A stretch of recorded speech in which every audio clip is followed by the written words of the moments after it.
First time I didn't like publicly talked about my mama was 2 weeks ago. For real? On the Stay Ready on Matt Overton podcast. Yeah. I never like anybody talks about it, I just be like, nah, I'm straight, or I just avoided that shit at all costs. But now I done got to a point where I'm at therapy and all that shit, so I'm getting there. Like I'm talking. This is the first time Raw Room heard me say this shit. Come on then. You know what I'm saying? Hey, goddamn, give it up for me, goddamn. What y'all talking about? But yeah, so I was wondering, like, what was your, how did you, I'm not saying get over it because I hate when people say that, but like, accept it, realize that it's for real, like. Yeah. You know we coming up on her date when she passed. And at the time, also, I was looking to get my, because I just got the other deal. I was looking at getting her crib back in Ripley. And I get a call on my sister's birthday. It was like 1, 2, 3 in the morning. Screaming on the other. No, she called my wife. I put my phone on Do Not Disturb mode at night because I'm about to go work out. So she, I'm like, what? You hear that early in the morning, like, shit, I ain't did nothing, what? I've been here all night. Like, and it was just heart drop. Yeah. So blood clots, 49 years old, right before her 50th birthday. She was so excited for that. And so for me, I look just like her too. That's who taught me how to make the lasagna too. That's why I ain't necessarily love the Big Ragu name, but it was a representation of her because of how she taught me how to make that dish of that I be making, man. But how did I process it, though? I played with a guy, man. Well, this was one part of it. I got right back into football. She passed July 22nd, 2014. Coach Keaton was just like, take your time, do whatever you want to, like, whatever, handle the whole business. Speaking of the money aspect, that was another pivot in which it was just like, I had to fly people down for my mama's funeral. I had to deal with, we from West Tennessee. Like, uncle asking me, can I pay for something for him? And I was just like, no, this your sister, my mama. Like, having to do all of that. And, man, she laid to rest. And the next day, I drove up to Pittsburgh. Packed up, man, and I just went straight to ball. Coach T was like, man, you okay? You good? I was like, I'm fine, let's go. So I didn't really have time to process it. When the offseason hit, it kind of hit me with a dose of reality because then I had to slow down. And it hit me a little bit then, but I was still carrying it. And I played with a guy, man, Alejandro Villanueva. Ranger. Big dog. 78 for the Steelers, man. Just retired. Army Ranger. Like, he wasn't like pushing paper or cooking or a mechanic.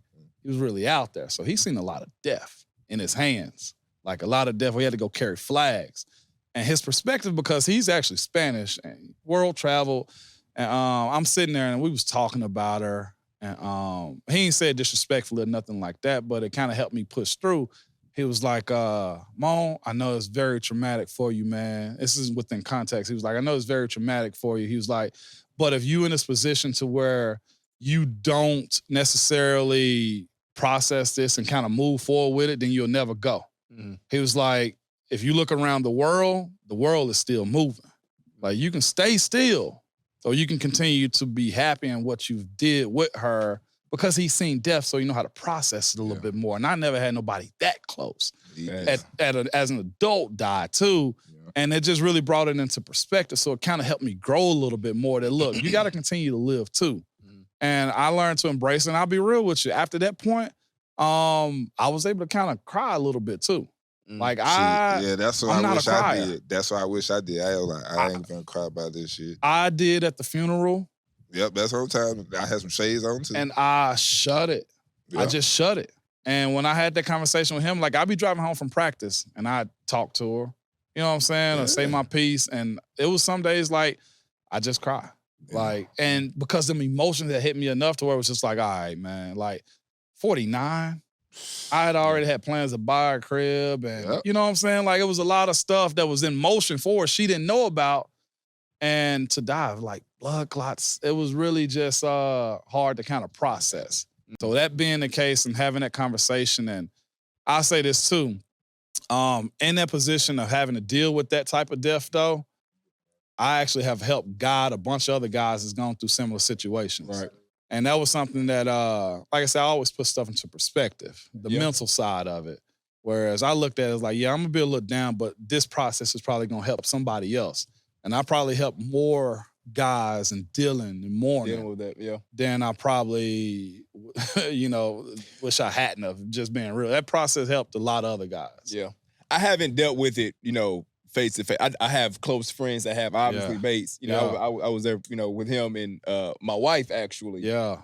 Her father passed 6 months before we got married. What? So, I was one thing that I've been able to do is, and I think a lot of people don't know how to do this, is be able to be there as a support for someone that is going through, losing someone, especially during a pivotal part of your life. Yeah. Like you say your mother was 49, 50, you had all this stuff planned out that she was gonna do. My wife, we were about to get married. They was supposed to walk down the aisle. Yeah. Stuff changed up very, very quickly.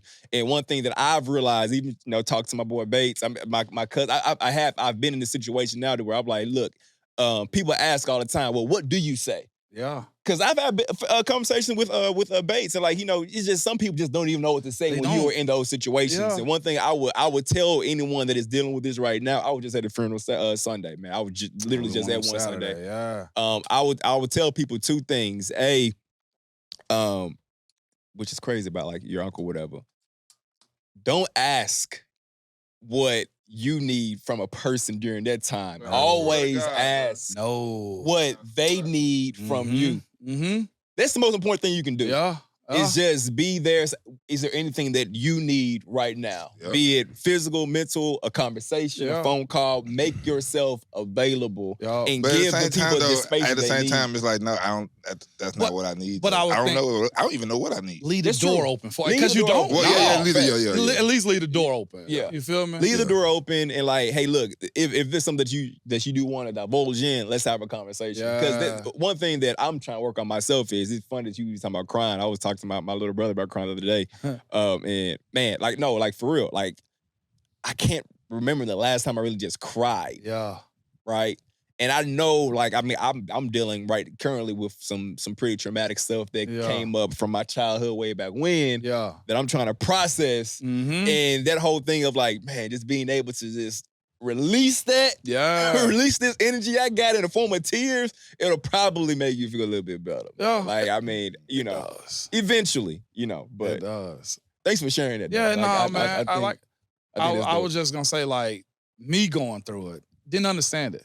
And I still don't, because it was possible that she could be here, but I've actually did more of a service because of it than I had before. I had somebody real close to me recently lose a sibling. And he's trying to deal with it, and his siblings were trying to deal with it. I was like, nah, let them deal with it and go about it how they have to. I was like, because whatever they feeling, they need to get it out. And you stopping it ain't gonna do nothing for them. So because of that, let it roll. You don't want nobody acting out or doing nothing crazy, but it's just let them process it. Because I've gone through something that close abruptly, right before camp, the biggest job interview again. You know what I'm saying? That I've had numerous teammates lose close ones that they don't understand. And I think I kind of helped them kind of push through it a little bit. And it was that whole aspect of live for them still that Alejandro kind of told me. And he's seen stuff that was just traumatic as hell, and overseas. So always in remembrance is where I was with it. Still with it. So. Okay. I like that, man. Let's lighten this thing back up. I know. Go ahead. My bad. But good on you for doing that, though, Bates. Yeah, man. I had to come to a point where it finally took me time. I had to realize, all right, I'm not doing myself a service by being like this or being in this shell or not expressing or not even just talking about how great my mama is. You know what I'm saying? It was hard for me, too. Yeah. So,